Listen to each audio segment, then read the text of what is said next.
It's the last day of April, and I'm hoping that this rather cold spring will move on fairly shortly, because my windowsills, like a lot of gardeners, are absolutely bursting with plants.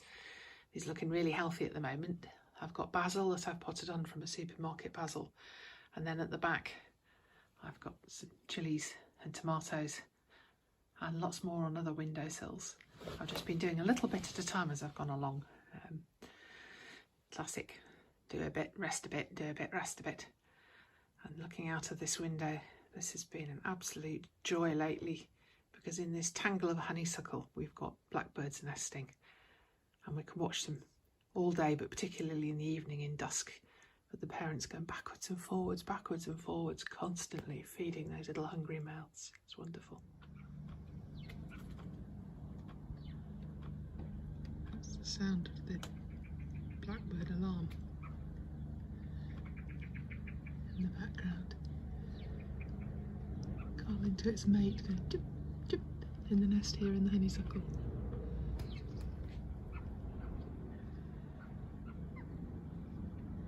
Usual roar of the grass mowers in the background. Here he comes.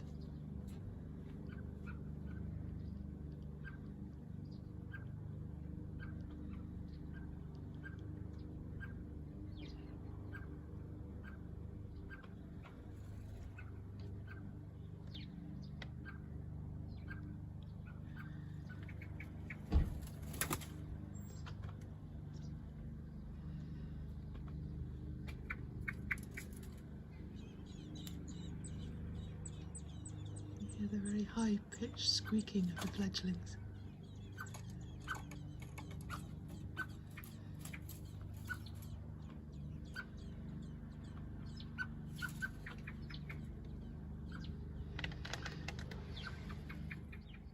Looking from the outside now, my windowsills are green, inside and out.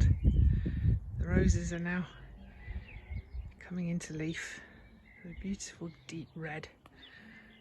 And underneath, the thick growth of allium leaves, and the peonies, which it seems like only 10 minutes ago were just deep red spikes, are lush, and they've got these lovely big fat buds coming.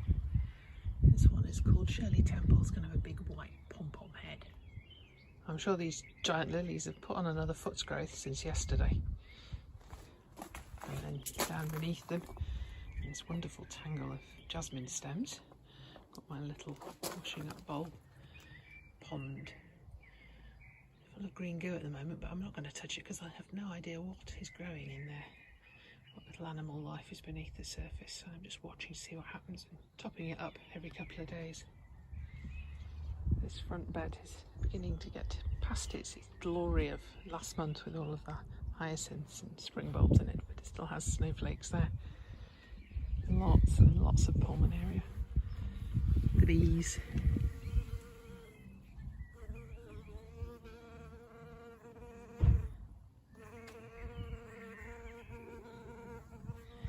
And the hellebores, which have lost their beautiful pink delicacy but now are green, and they'll stay like that for weeks and weeks. Still rather lovely. The primroses have been in bloom now since February, and nobody's told them that they're supposed to be in the flower beds, so they have been seeding well out into the lawn here. In the porch window there's lots of chilies peeping out, also waiting for the frost to pass. I'm hoping they won't get too much taller. Seedlings are inside too long, they get very tall and leggy. Tomatoes there behind the rose. This is the aubrietia underneath the roses.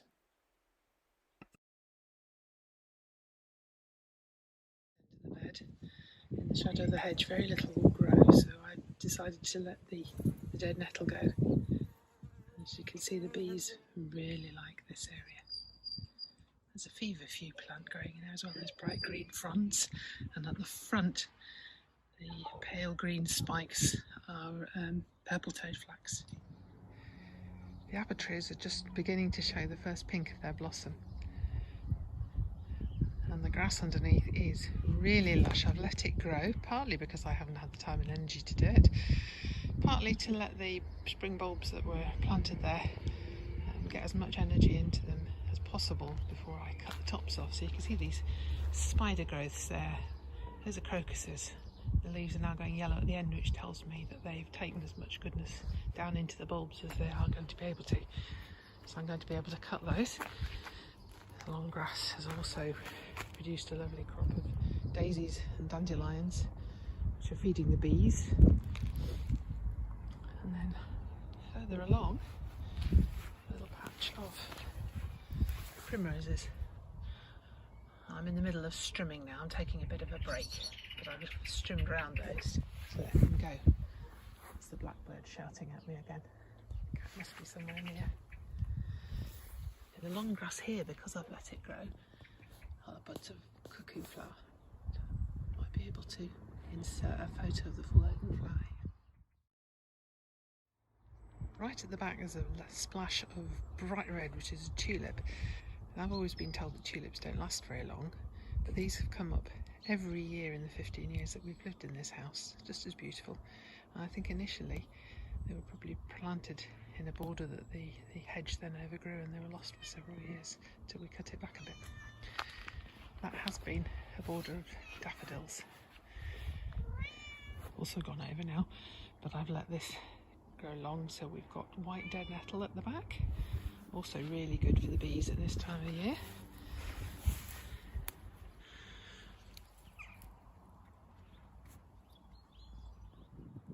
One of the things that makes a big difference in being able to manage a garden or not is to have the right tools.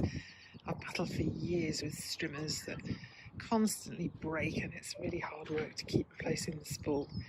I also think they're quite heavy, and some of the ones I've had have been really short, which means I've bent over all the time. This one is a beauty. It's so lightweight that I can just stand there and swish it and it hardly feels like work at all. Very lightweight, and the spool doesn't break. It's a McAllister that I got from Screwfix.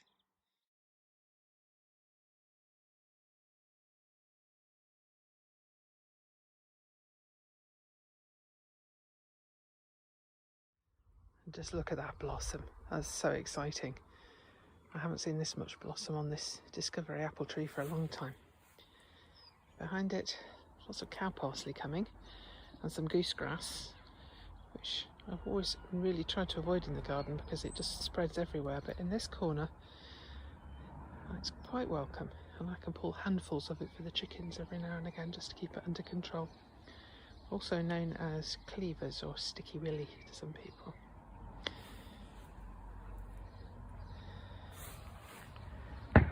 More primroses hiding in the grass. Another weed, supposedly. This is violet, popping up all over the place. Each seed has a tiny little package of oil, which encourages ants to take them down into the ground, into their nests, and that's how they spread. I've also got self-seeded alpine strawberries in here, in amongst the daffodils. This salad bed is high on my list of things to do soon, so I shall sit down with it or kneel down with it and have a real good go at it over the weekend, I think. I've got lots of little lettuce plants ready to put in, so this is my before picture. You'll be able to see it after later on. Despite the weeds, we've got chard coming through, which we've been eating, and the sorrel is producing lots of leaf, so that's the mainstay in the salads at the moment. And above the salads, these tiny little red jostaberry flowers. Just look at the yellow of this geranium, and then at the foot of this whole dead plant material, the lemon balm is just beginning to spring up. My flower border under the hedge is absolutely full of spring bulb leaves at the moment, so it's green but not particularly beautiful when you look from further back, and I'm leaving those leaves, like the crocuses, to take in as much goodness as they can, ready for next year. But deep down behind them is this beautiful little anemone blonda, and there are still hyacinths and dandelions and muscari or grape hyacinths underneath the quince tree as well. The tree is coming to leaf,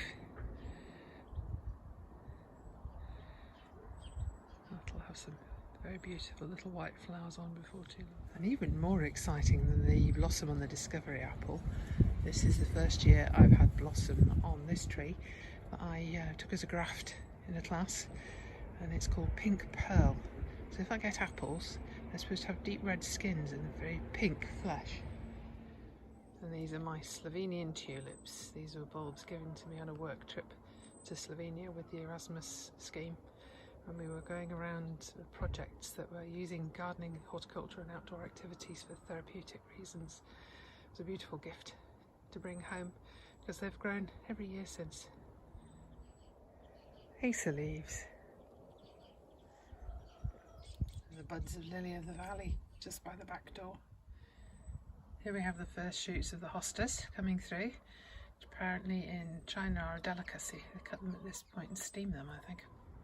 Now here's a job that took me a couple of days to do, putting up these blue hoops of plumber pipe with the EnviroMesh to protect the African kale inside from the butterflies, which the cabbage whites will be, well, they're already around now, but May time they will really strip anything that's visible. So I've got lots of space to put in my new seedlings that are sitting in the greenhouse at the moment. To the side of them are some parsnips. I thought I'd pulled them all at Christmas and I left some. And these are along the side, so I've decided I'm going to leave them and let them go to flower, see if I can get some seed from them. I've never seen parsnip flowers before, so it's going to be interesting. Behind them you can see one of the low artichoke plants and the rhubarb. These are the parsnip leaves, looking lovely and lush. Very careful with parsnips because they have a very toxic substance in the leaf that makes you photosensitive. So I discovered once when I pulled parsnip seedlings and ended up with very rich, itchy red hands and itchy numb patches on my lips where I touched my lips with it. Not hugely dangerous, just uncomfortable, and very, very toxic to the guinea pigs, who unfortunately were the recipients of these lovely juicy green leaves, and it was their last meal. Underneath the parsnips, saxifrage dancing in the breeze, and London Pride filling in a rather awkward gap where there's almost no soil and it's just rock. So I've turned it into a long, thin rockery. The borders one side of the veg bed. Down in the rhubarb patch, the blanched rhubarb is just beginning to make it out of the top of this forcer, which was a gift to me by my mother-in-law a few years back. Smudge is guarding the garlic plants there, listening to the birds. And I've got my bags of compost, peat-free of course, all ready to go.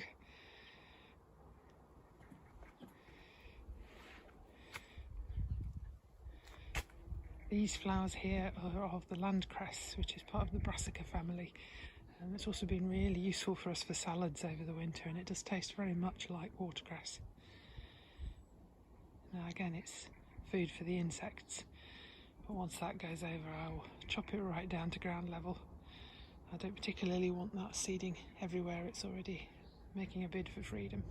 I planted some Sweet Williams last year from seed and then put them in this little patch where there wasn't very much else growing, and they've decided they really liked it and bopped up into a whole bed. The place they came from originally, they've really struggled, and often that's the way it goes. If a plant's not happy, it's always worth trying it somewhere else. I think they probably needed more moisture than they were getting underneath the Leylandii hedge. Down among the alpine strawberry leaves, ladybird, looking for my aphids. I watched a sparrow the other day clinging to the top of a rose bush and pecking the aphids off from underneath the leaves. And the rose frond, even though it was so delicate, barely moved. Now this is my pride and joy at the moment. Anybody who's looked at the March video will know that this was a disaster over winter. I was just so tired that I was just putting things here on the floor and leaving them. And it got to be a real mess. So over the course of a couple of weeks I've tidied this all out. I've renewed the gravel and the watering system, tidied everything out, got rid of quite a lot of stuff. There's still some stuff to be done in here, but at least it's functioning. I have these self-watering tubs ready for my tomatoes, and as you can see what it is two big black plastic trugs, one inside the other. At the bottom they're separated by a brick, and the top one has got lots of holes in the bottom, one of which is holding half a drink bottle. So what I can do is I can pour all the water down in that drink bottle really quickly. It fills up the reservoir, and I don't have to water this every day, and the tomatoes get a nice steady supply of water, which they like. If you just give them a little bit every day, they tend to dry out and they get blossom end rot. So I have 4 of those all ready to go now when my tomatoes can come out and the cold's finished. Now, this might look a bit strange, but I've got big plastic trays of grit here, and at each end I've got a terracotta container. This is an old wine cooler full of water, and because it's porous and it's sitting on capillary matting that's underneath the grit, the water is coming out in a constant stream underneath the plants. So again, I don't have to do lots and lots of watering. Some of the taller containers, like these root trainers, I am watering the tops sometimes because they're not in contact with the gravel. But it makes life so much easier. And then down at this end, I've got another big terracotta pot full of water, and it's joined into the capillary matting in the black tray by a rigid capillary. And you can see how moist it keeps because you can't see the capillary matting at all. It's completely hidden by this moss. And then sitting on the top, so they've got extra space and so that the flies don't nest in the water too much, mosquitoes, I've got an old grill tray, more capillary matting here that goes down and into the terracotta pot, capillary matting underneath, and that's more space where I'm going to be able to keep my plants during the summer. And what I've got at the moment, on the left, spinach. I've got kale, early purple sprouting, sweet corn at the back, and tiny little, oh, what are they? They're not kohlrabi, celeriac. That's the word I was looking for.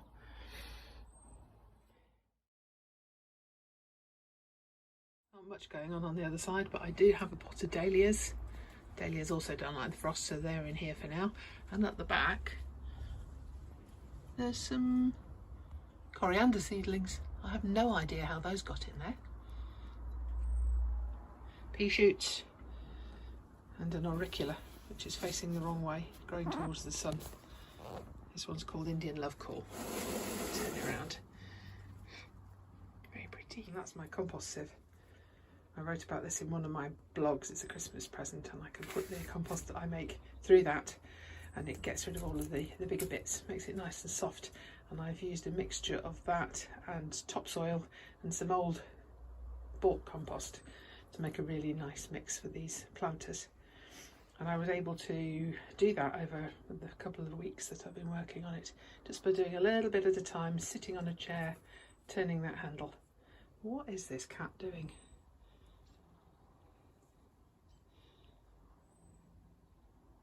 Having a mad half hour. And outside the door you can see the stuff that was in the greenhouse is now on its way somewhere else, including half bags of sand and goodness knows what else.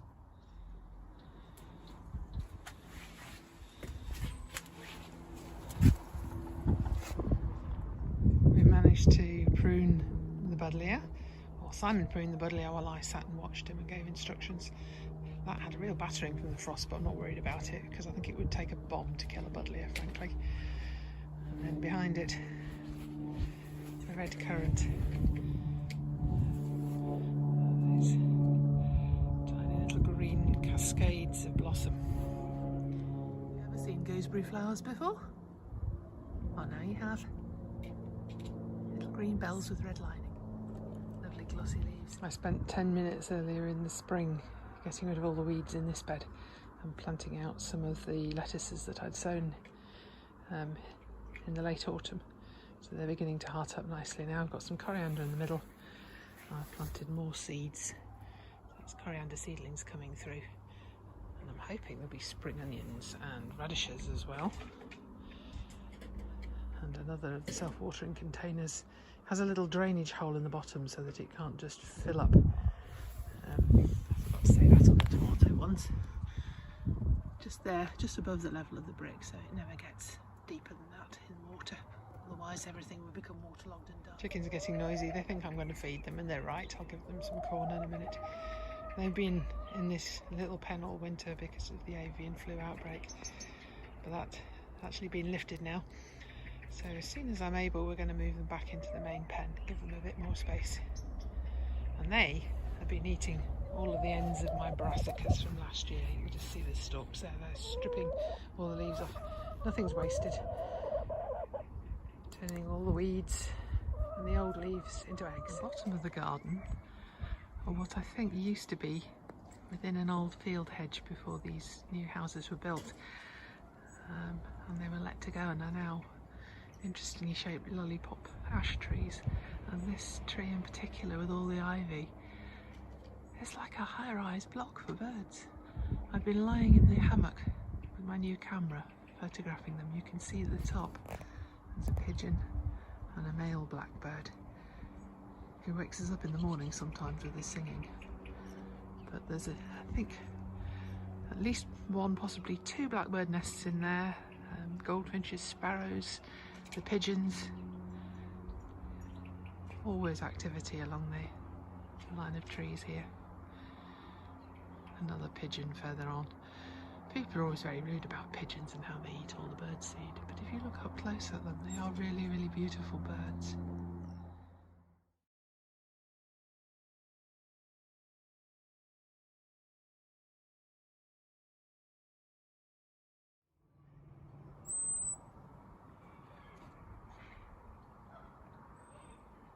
I thought I could hear baby blackbirds, but that very high-pitched peeping is from the male adult at the top there.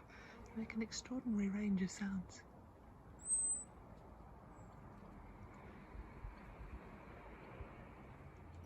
I used to try and pull out all the dandelions, but I know better now. And know how important they are for the pollinating insects. And looking up close at them, they're just so beautiful.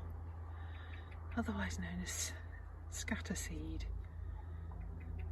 dandelion, teeth of the lion, or wet the bed for the diuretic properties. Now, if you weren't told that was a dandelion and saw it in a seed catalogue, why wouldn't you want to buy that? There's been a lot of activity around the insect house with mason bees in and out of these tubes, but no sign of them actually closing up the ends yet. I'm not sure what they do to prepare them. I suspect they're just spring cleaning at the moment, but it won't be long. Oh, there's one, I think. You can see the bee has already begun to close up the hole on the inside and lay an egg inside, leave it some food, and then they just leave it until it hatches. Mason bees are phenomenally important pollinators. I think they can pollinate something like 100 times as many plants as a honeybee will in the same time. So there's my garden in April. Lots and lots to do, but that's a joy. It would be dreadful if there was nothing to do at all. And I would love sharing it with Smudge. She likes to follow me around the garden.